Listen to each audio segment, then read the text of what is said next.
Bonjour, je suis Jérôme Fournoir, le directeur du Château-Musée de Nemours et je vous invite aujourd'hui à découvrir l'exposition Promenade lointaine des artistes étrangers au fil du loin à la fin du 19e siècle. C'est une exposition qui est ouverte jusqu'au 5 mars 2023.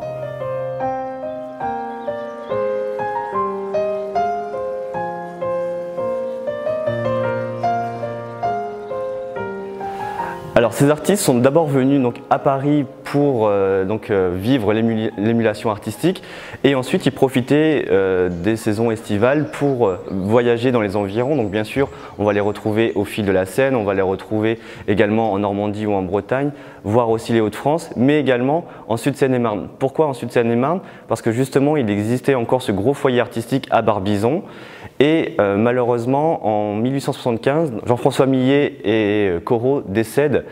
Et donc ces artistes qui sont venus marcher sur les pas de ces grands maîtres se retrouvent un peu sans leur professeur, si je puis dire. Et un petit groupe de 5-6 élèves présents à Barbizon louent une petite charrette pour aller voir ce qui se passe dans les environs. Ils prennent donc cette charrette, ils vont vers le sud et ils arrivent à Grès. Et là pour eux c'est un véritable coup de foudre parce qu'à la différence de Barbizon, à Grès il y a le Loing, donc cette rivière qui permet de profiter des joies naissantes du canotage au 19e siècle. Et pour cette exposition, donc, bien sûr, on a mis en avant nos collections, donc souvent des œuvres inédites, pour la première fois montrées au public depuis leur entrée dans les collections. Et également, on a pu bénéficier de nombreux prêts, notamment de la ville de Grès, qui est juste à côté de Nemours. Ils nous ont prêté une vingtaine de toiles d'artistes étrangers. Et on a également des œuvres qui proviennent de la ville de Morée, Loing et Orvanne, de la ville de Bourron-Marlotte, et également de plusieurs musées, notamment le musée Stéphane Mallarmé, le musée du Petit Palais à Paris, et également le musée Crozatier. Et tout ça a aussi été enrichi de prêts de particuliers et notamment de descendants d'artistes.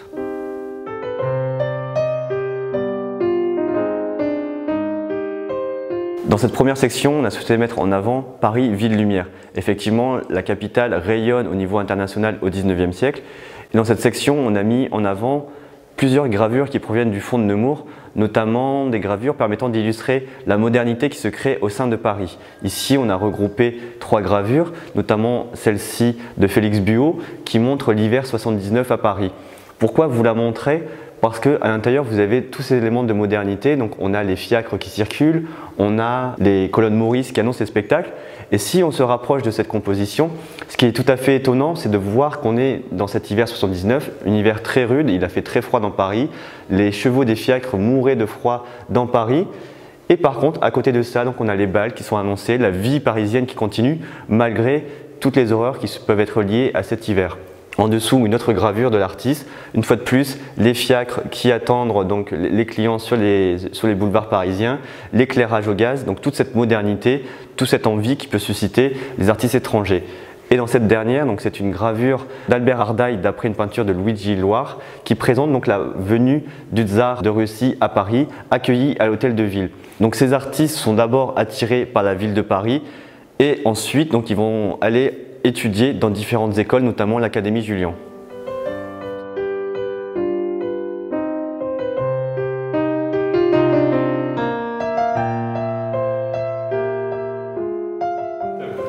Alors dans les collections du Château-Musée de Nemours, nous avons la chance d'avoir un fonds important de l'Académie Julian. Effectivement, l'un des fondateurs, Ernest Marché, a été étudiant dans cette école et on a donc pu bénéficier de l'ensemble de ses travaux quand il était élève, mais aussi de photos de ses professeurs, des photos de classe où justement ces artistes étrangers, ou même français d'ailleurs, sont à peu près du même âge et vont travailler au sein d'une grande fraternité, d'une grande camaraderie dans cette école. Et donc pour cette exposition, nous avons sorti différents nus, que ce soit des nus en peinture, mais également de l'art graphique. L'art graphique, pour ces dessins, c'est la première fois qu'ils sortent des réserves, la première fois qu'ils sont vus par le public. Et pour ce qui est des peintures, notamment les 4 ici, elles ont été restaurées pour cette exposition parmi les 12 peintures restaurées pour cette exposition. Je peux vous montrer celle-ci qui est intéressante au niveau de l'ambiance de cette école, de cette académie. Donc il faut imaginer qu'on avait quelques professeurs qui enseignaient dans cette école, mais on les retrouvait parfois aussi au sein des écoles académiques. Et ici, vous voyez l'ambiance. Vous êtes en atelier, vous avez la verrière qui est ici, qui vous permet de rentrer la lumière dans la composition. Ce monsieur est un modèle, il est payé pour être là, il est payé pour poser, il tient la position et il est sur une sellette. Il est sur une hauteur et en contrebas, vous avez différents élèves derrière leur chevalet en train de dessiner ou de peindre d'après ce modèle. Et tout autour, les murs sont tapissés à touche-touche des anciennes réalisations de ces étudiants dans cette académie.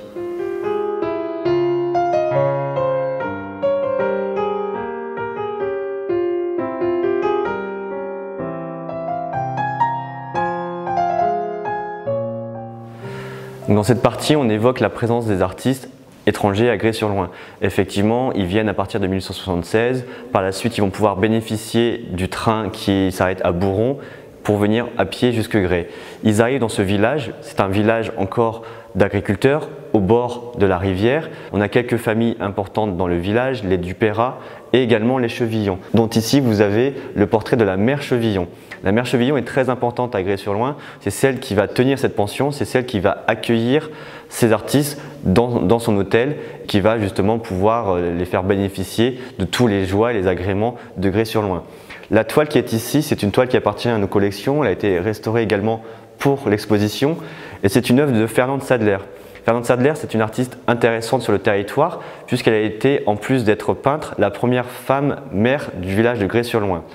Et également, en fin de vie, elle a publié plusieurs ouvrages au niveau historique sur Grez-sur-Loing, donc de la fondation du village jusqu'au début du XXe siècle, mais également un recueil avec quelques vies justement de ces artistes présents à Grez-sur-Loing. Et vieillissante, elle va être aidée de son fils Jules Chevillon, représenté ici également en peinture par cette artiste anglaise. Et ce fils, quand on regarde les registres de recensement de l'époque, on voit qu'il est recensé en tant que peintre. Donc effectivement, il a dû tellement baigner dans cette atmosphère que lui aussi a pris goût pour la peinture. Comme je vous disais, la mère Chevillon donc, va accueillir dans la pension Chevillon donc, tous ces artistes qui viennent de Paris pendant la fermeture de l'Académie Julian notamment. Et cette peinture illustre vraiment la personnalité de cette personne. Vous voyez, c'est une personne qui accueille ces jeunes artistes. Ici, on a donc cette peinture, la tisane, on a donc la mère Chevillon qui prépare une tisane pour ce petit garçon. Et effectivement, on a clairement la représentation de cette maman de substitution pour tous ces artistes présents lors de leur séjour à Grez-sur-Loing.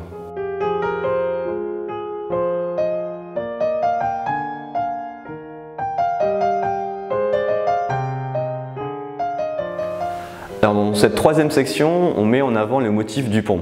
Effectivement, encore aujourd'hui, quand vous visitez Grez, il pourrait y avoir trois motifs. Soit le pont, soit la tour de Gagne qui est une ruine d'un ancien château, ou soit le motif de l'église.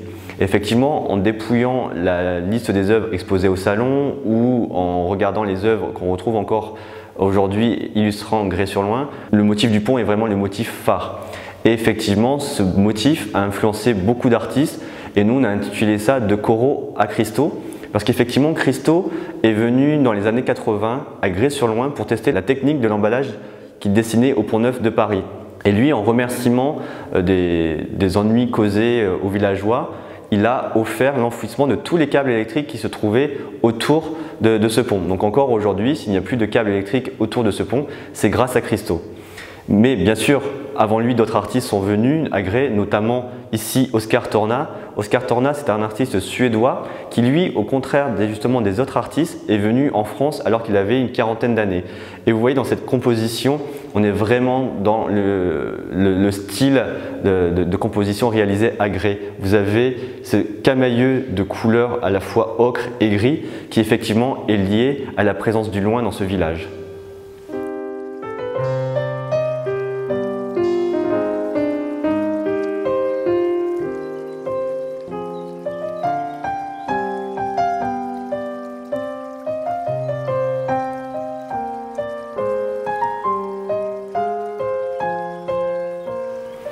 Et en lien avec cette rivière, on a pu présenter au sein de l'exposition une périssoire. Périssoire parce qu'effectivement, le mot vient du verbe périr. L'embarcation est tellement étroite qu'au moindre coup de pagaie, vous manquez de vous retourner et donc de périr dans ce loin. Celle-ci est prêtée par l'association des amis de Robert Stevenson, donc cet artiste, auteur qui est venu du nord de l'Europe jusqu'en France à bord d'une périssoire. En regard, on a souhaité mettre cette peinture du peintre Francis Chadwick. Donc c'est pas une périssoire, c'est une barque. Vous voyez la largeur de l'assise est beaucoup plus large que la périssoire. Et dans cette peinture, donc, on retrouve bien le pont et effectivement ce camailleux de couleur gris et ocre.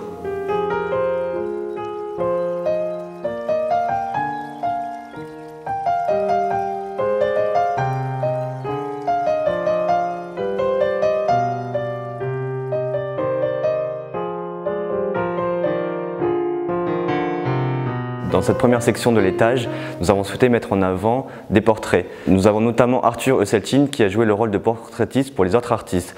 Vous l'avez ici en peinture, donc cet artiste est né en Angleterre et a longtemps séjourné à Grès-sur-Loing puis à Bourron. Et par sa longue présence à Grès, il a fédéré autour de lui beaucoup d'artistes de différentes nationalités, notamment ici plusieurs Anglais dont il a réalisé le portrait. On a Louis Taylor et également Sir John Lavery. Et l'avantage de ces dessins, c'est qu'ils sont datés, signés, localisés. Donc on est effectivement sûr que par exemple pour le cas de Sir John Lavery, il est présent en juillet 1883 à Grès-sur-Loing. Et en plus, nous avons la chance dans l'exposition d'avoir une peinture de cet artiste réalisée à Grès-sur-Loing.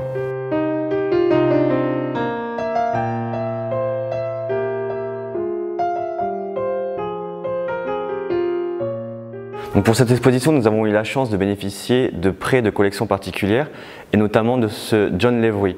Donc John Lavery, un grand artiste bien sûr irlandais qui est venu en France à plusieurs reprises et notamment à Grès. Et dans cette toile, on voit donc cette jeune femme élégante en vêtements blancs qui tranche justement sur ce paysage avec notamment ici, donc pas une périssoire comme on a pu le voir au niveau inférieur, mais une barque. On a donc tous les plaisirs et les joies du canotage évoqués à travers cette composition.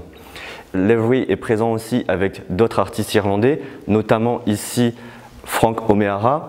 Frank O'Meara, c'est un artiste qui est assez rare, sa production est assez rare puisqu'il est mort assez jeune, il est mort, il avait une trentaine d'années, mais il a quand même marqué le style de Grès-sur-Loing. Vous voyez ici, on a une inspiration qui est vraiment liée à la présence de Jean-Charles Cazin sur le territoire de Grès. Cet artiste qui donne envie à produire des toiles intimistes. On a ici un très beau lever de lune avec cette jeune fille à la quenouille et l'atmosphère, donc ce camailleux de gris typique de la production grésoise. Et un artiste donc, qui a lui aussi donc, séjourné plusieurs fois et qui est reparti ensuite pour continuer sa carrière en Irlande et qui malheureusement est décédé à l'âge de 35 ans.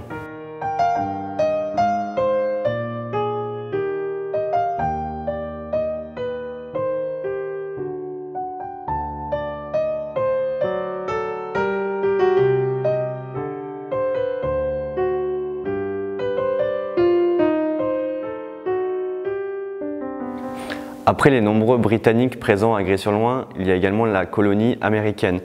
Ici, vous avez deux toiles de Kathleen Honora Greatorex, donc c'est une peintre américaine qui, avec sa sœur et sa maman, sont venues en France. Pourquoi elles viennent en France? Parce qu'elles sont des grandes admiratrices du peintre Sisley, et Sisley justement est installé à Moret-sur-Loing.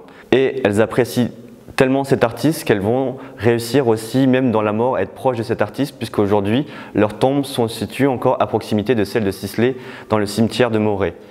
Ici, vous avez donc un paysage et une scène de religion, si on peut dire, donc les communiantes. Et ce qui est vraiment par contre intéressant, c'est ce paysage. Vous voyez un grand paysage des environs de Moret. On a une fois de plus la ligne d'horizon qui positionné de façon assez haute et vraiment un jeu très intéressant de lumière ici au centre de la composition. Et d'autres Américains donc, sont venus bien sûr aussi à Grès-sur-Loing. Vous avez notamment ici deux frères, les Harrison, donc Burge Lowell et Thomas Alexander. Donc c'est deux artistes nés aux États-Unis, ils vivent à Philadelphie et à l'époque ils rencontrent un peintre qui s'appelle Léon Delachaux. Et Léon Delachaux c'est un artiste français qui leur donne envie, enfin qui suscite leur intérêt pour la France et notamment Grès. Et ces deux artistes vont faire le même voyage qu'a fait les Greatorex pour se rendre en France, donc ils arrivent à Paris, puis à Grès. Et ce qui est intéressant aussi dans ces compositions, vous voyez, c'est une fois de plus la ligne d'horizon qui est même cette fois-ci complètement inexistante. On est vraiment en plein cœur de la composition. Et si aujourd'hui vous allez à Grès-sur-Loing, si vous vous positionnez sous la tour de Gannes, vous avez un petit jardin où vous retrouvez encore ces éléments de ruines dans la composition. Donc c'est vraiment quelque chose qui n'a pas changé et encore aujourd'hui, si vous allez à Grès, vous pouvez vous plonger directement dans ces compositions sur ces peintures.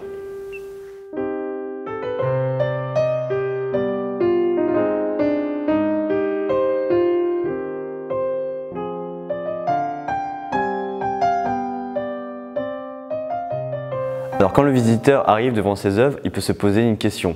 Pourquoi dans une exposition qui présente le loin, on a des paysages ici avec de la neige, avec des montagnes, avec ces rivières? Parce qu'effectivement, c'est des vues de fjords de Norvège.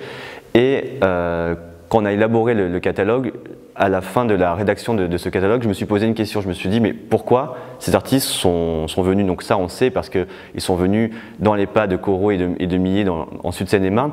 Mais pourquoi ils sont partis? Et effectivement, ces artistes sont venus jeunes et ils sont repartis. Ils avaient environ une trentaine d'années dans les années 1900. Ils sont repartis pour plusieurs raisons. Ils sont repartis parce que certains souhaitaient fonder un foyer avec femmes et enfants dans leur pays d'origine. Certains sont retournés aussi parce qu'effectivement, ils avaient acquis des connaissances en France, ils avaient suivi un enseignement en France et ils voulaient aller bouleverser l'enseignement académique figé dans leur pays. Et au contraire, certains sont restés en France, donc ils sont assez peu nombreux dans notre exposition. On a notamment Grimnoun, donc l'artiste qui a réalisé les toiles qui sont ici derrière moi. Et cet artiste, donc lui, est resté en France, est mort en France, et il allait par contre lors de l'été dans son pays d'origine. Donc ici vous avez les plus petites dimensions appartiennent aux collections du Château-Musée, donc elles ont été restaurées pour cette exposition. Notamment ici vous avez cette cabane de couleur rouge qui est vraiment encore dans ce qui peut se faire aujourd'hui en Norvège. Et ici, ce gros morceau, c'est un gros morceau de peinture qui vient du musée Crozatier, qui avait été exposé à l'époque au salon, acheté par l'État et ensuite déposé au musée Crozatier. Et vous voyez les aléas de la scénographie, ce qui est un peu intéressant. Vous voyez ce gros format, on pourrait croire qu'il fait de l'ombre justement sur la cabane qui est ici à droite. Donc la scénographie a fait les rencontres comme ça entre les toiles qui sont aujourd'hui complètement dispersées dans la France entière. Enfin, on a souhaité mettre ici en avant et à l'honneur une association, l'association Les Artistes du Bout du Monde, une association créée à Grès depuis une vingtaine d'années et qui œuvre justement au recensement de tous ces artistes présents dans le village. Notamment ici cette peintre Jelka Rossen, donc la deuxième femme présente dans cette exposition, une artiste qui est née en ce qui est aujourd'hui la Bulgarie mais de père de nationalité allemande. Et cette artiste a beaucoup séjourné à Grès puisqu'elle a même acheté une demeure à Grès et vécu avec son mari. Son époux est Frédéric Delus, donc le compositeur. Donc cette famille était parmi, on va dire, les familles aisées du petit village de Grès. Et Jelka Rossen avait la particularité de faire venir des modèles de Paris, donc des jeunes femmes venaient de Paris.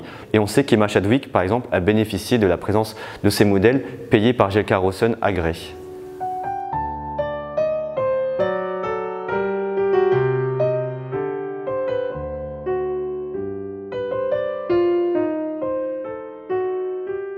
Alors dans cette section, on a souhaité mettre en avant le peintre Louis Weldon Hawkins et l'art symbolique.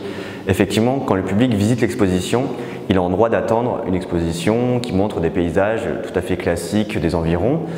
Mais par contre, avec cette section, on dépasse la simple représentation, on rentre dans l'art symbolique. Et effectivement, Louis Weldon Hawkins est venu plusieurs étés à Grès-sur-Loing. On sait qu'il était accompagné notamment de Homéra lors de certains séjours. Et il a peint de nombreuses toiles ici à Grès, notamment celle-ci qui nous provient du musée du Petit Palais à Paris et qui présente Ma Patronne.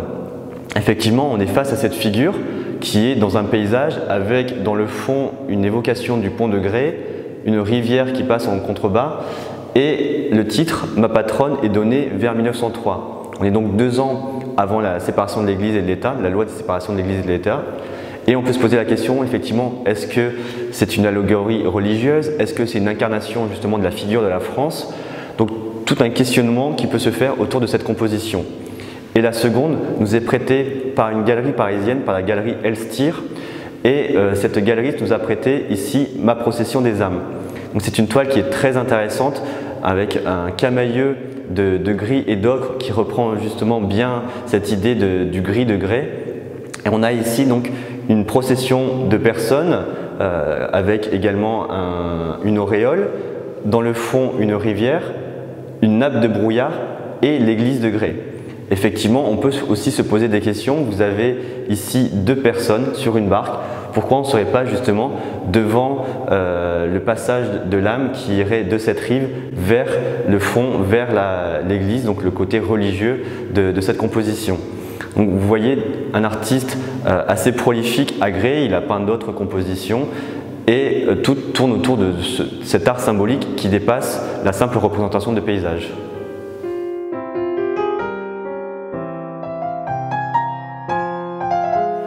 À l'occasion de cette exposition, nous avons réalisé un catalogue tout à fait inédit sur le sujet. Donc c'est un catalogue qui retrace l'intégralité de l'exposition, des différentes thématiques et sections abordées. On a fait appel à plusieurs contributeurs, notamment 2 professeurs de faculté, Madame Isabelle Hainaut de la faculté de Lille et Monsieur Richard Thompson d'Édimbourg. Donc cette exposition est en cours jusqu'au 5 mars prochain et je vous invite à venir très prochainement au Château Musée de Nemours.